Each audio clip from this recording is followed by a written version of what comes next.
Okay, so today's piece is is Schoenberg's piano piece, Opus 33A from Universal Edition. That's the score I have here. Klavierstück. It's a nice purple ink. Belmont Music Publishers, Los Angeles, California. And it's Universal Edition 9773.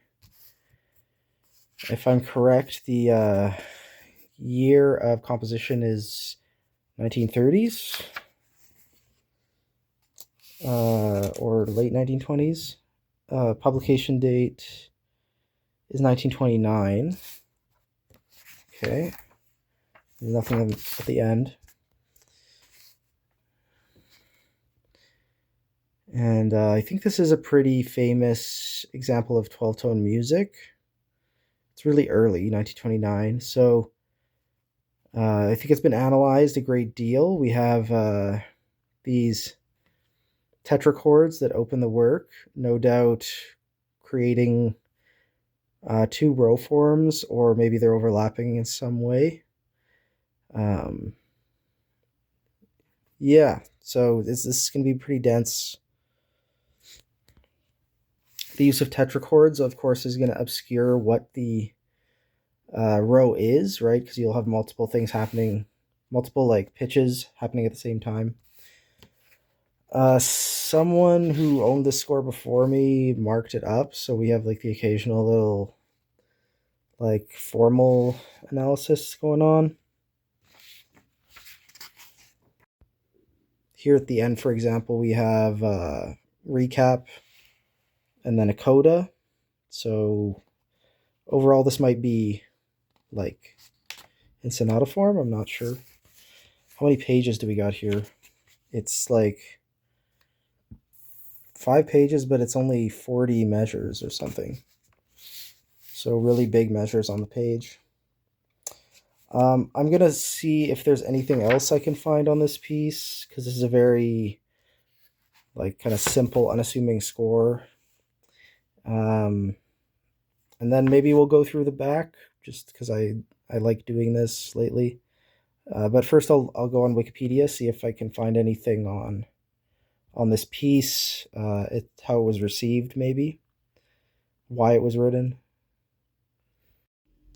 Okay, so just based on the background on this piece, um, Opus 33 A and B were two separate piano pieces which Schoenberg wrote in, I think, 1928 and 1931, respectively. And they both were published separately, but many people play them as a two movement piece. So they're called like the two piano pieces. They're also his last works for piano. Um, and they were premiered separately. And the occasion they were written was different for each. I think the I just read the Opus 33B, which is not what we're looking at today, was written for New Music Quarterly, which was a publication by Henry Cowell, and was requested to be written as sort of like a sequel. So it's still unclear if Schoenberg wanted to listen to both or have both as a unified piece. So today we're not treating it that way. We're just going to listen to the first one. They're both short pieces, though. Like it's 5 minutes total if you play them both together. I want to look at some of like on the back of the score. There's a list of Arnold Schoenberg's works with Universal Edition, and I think it might be an interesting record because it's from 1929. So, also in purple. So we have all of his piano pieces. That's the first thing on the list. And then we have chamber music. So starting with his string sextet, string quartet, opus 7. And it's just going by opus number, it looks like. So you can see that it's for a lot of standardized chamber ensembles, what they have at least. And then a whole bunch of lieder. right? So Opus 1 is 2 songs, Opus 2 is 4 songs, Opus 3 is a 6 song leader, Opus 6 is an 8 song leader. So yeah, a lot for voice. There's even more over here. Um, yeah, I guess mixed ensembles are over here, or voice and chamber ensemble. Puro Lunaire is in that little category. Then we have orchestra leader, orchestra pieces, or orchestra pieces with choir, and then just choir stuff. And then opera, I guess, or theater, like Evar Tongue is over here. We've covered that one on the channel, actually. And Universal Edition also published his music theory textbook, Harmonia Lair, interestingly. So, yeah, with that, I will have a listen to this piece along with the score, and I'll let you know my thoughts on not the performance, but just like the piece in general. I don't know it that well, so um, if you are new to this piece, then we are in the same company. And yeah, I'll see you in a couple minutes here. Okay, yeah, so my thoughts on this. It's really interesting because we're listening to this shortly after listening to Webern's Opus 27, which was written a little bit after this. But yeah, there's a very different style between the two composers, even though the 12-tone language is very audible. I think Schoenberg here is having a lot of fun with like different chord shapes, and it's very much more like organic and fantasy like, the way that voices and ideas seem to come in and out of the texture.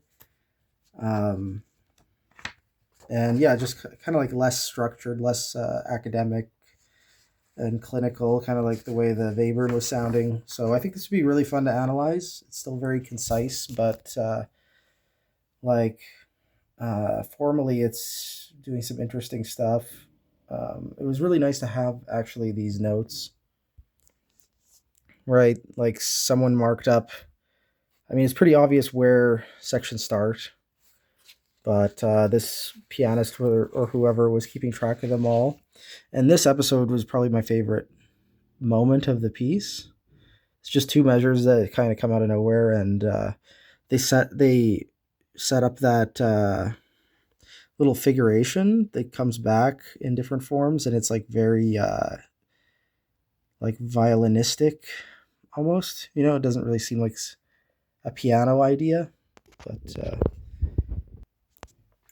Also, the chords themselves that sort of set up the whole piece are quite pretty, and yeah, you hear these glimpses of like more chordal harmonies, just depending on the way that things are voiced, and it's not like crazy dissonant the whole time. I think the 12-tone rows in the Webern were more like full of minor seconds and like thirds, so like interval classes that are smaller. Whereas this, I think it's a little bit more varied. Let me just check actually.